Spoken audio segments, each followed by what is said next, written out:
back to the David67 Celtic News YouTube channel. Today, October the 21st, Saturday. Today's video going to be a preview of Celtic's two games at the weekend. One for the men against Hearts and one for the women against Rangers. And a couple of little bits of transfer contract renewal news also.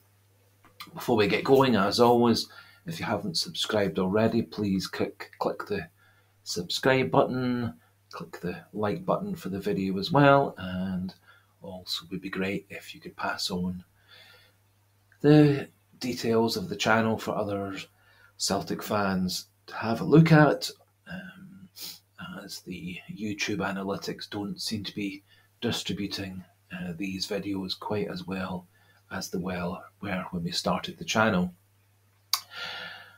Celtic men's team have an important fixture on Sunday, 2:15 live on Sky, against Hearts, who lie fourth in the table. Celtic have actually a good record against Hearts, and Brendan Rodgers has lost a couple of times at Tynecastle, but has won 3 times at Tynecastle and has an excellent record against Hearts at Celtic Park. Hearts also have a number of injury problems and a couple of players just coming back from injury, and also some confusion as to whether Clark or Gordon is going to start in their goals. And so I think it's a good time for Celtic to play them, in that we have pretty much a full first team squad, apart from Abada and Welsh. Nawrocki is a possibility for the bench, although I think if he was on the bench, we would need to have another centre-back option available on the bench, just in case he's brought on and then breaks down again, as happens relatively often after hamstring and calf injuries. I am fully certain Celtic are going to win the game. My prediction would be 3-0, with goals again for Kyogo, Palma and O'Reilly, who have been our key players over the last couple of weeks, scoring goals and creating goals. Prediction for starting 11 would be Hart in goals, Johnston, CCV, Scales and Taylor. In midfield, the normal star 3 of McGregor, Hatate and O'Reilly, and front 3, Palma, Maeda and Kyogo, but would expect that with the game against at Madrid on next week, that likely Maeda will be taken off with maybe half an hour to go. Maybe similarly CCV comes off to be replaced by Nawrocki, and Yang coming on to replace Maeda.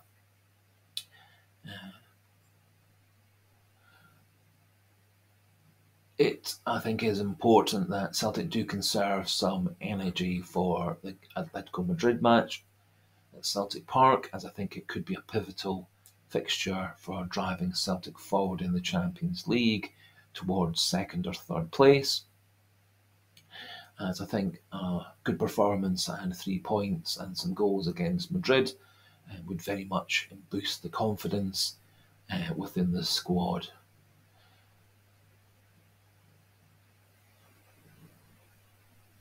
I don't think Hearts are going to prove much of a threat. As always, Lorne Shankland up front is a significant factor, although his form this year has not been quite so good, and he appears to be playing a slightly different role under Naismith than was the case for the bulk of last season.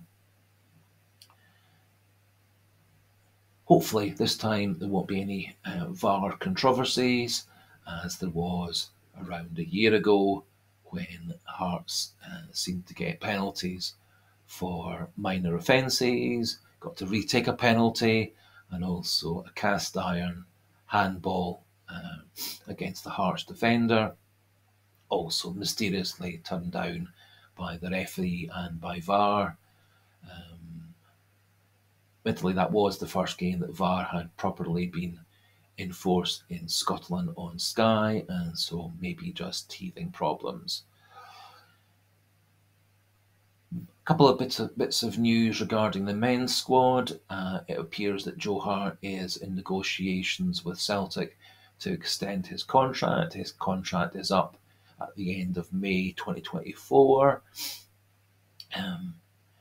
And I think having Hart as the number 2 would be definitely a good option, as he's an upgrade both on Bain and Siegrist, and then we could let Bain and Siegrist away in the winter or summer transfer windows, and bring in a new young goalkeeper to take over as number 1, with Hart as a sort of player goalkeeping assistant coach and backup to cover injuries and suspensions and to rest the main new goalkeeper, which hopefully would be Kelleher of Liverpool or Lunin of Real Madrid, although there are a couple of other options out there for transfers or a sort of freedom of contract signing next summer.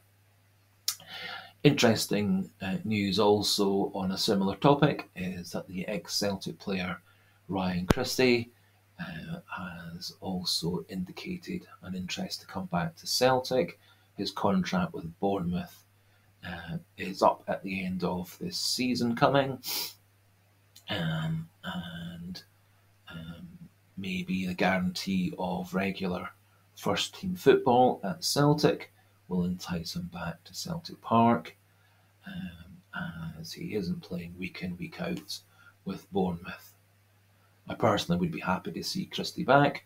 Obviously, he's Scottish, and so that helps with UEFA quotas. And I think he is actually a very important player and could be used in several different roles, and also an impact player off the bench as well.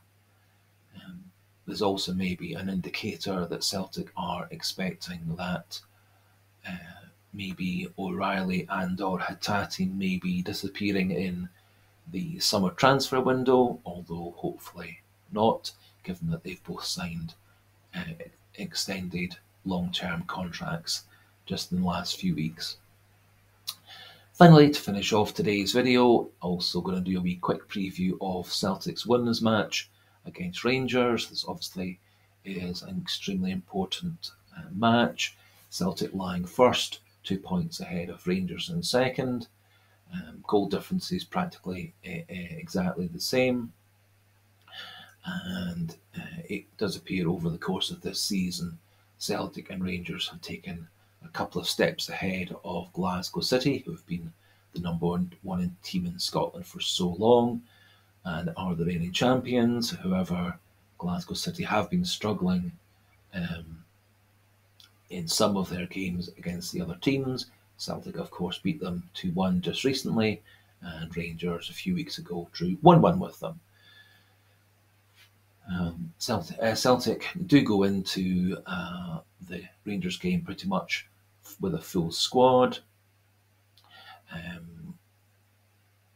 Gallagher and Lefersky both started the season exceedingly well up front, scoring tons of goals, although that has dried up a wee bit over recent weeks.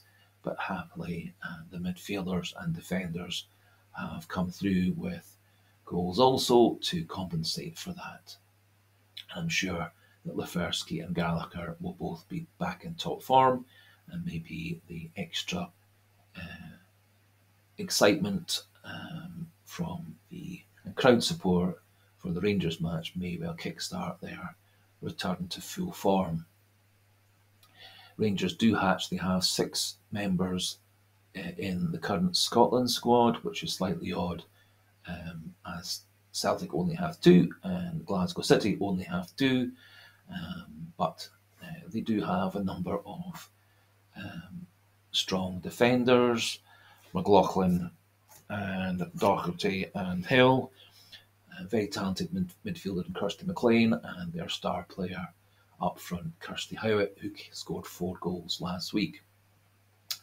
However, having watched Celtic's women's matches and Rangers women's matches in highlight form, and several Celtic women's matches live on BBC Scotland and BBC Alba, I think Celtic's women's side is stronger in all positions, have an excellent back three, very talented wide players, the strength and creativity of players such as Smith and Kavanagh through the middle, and also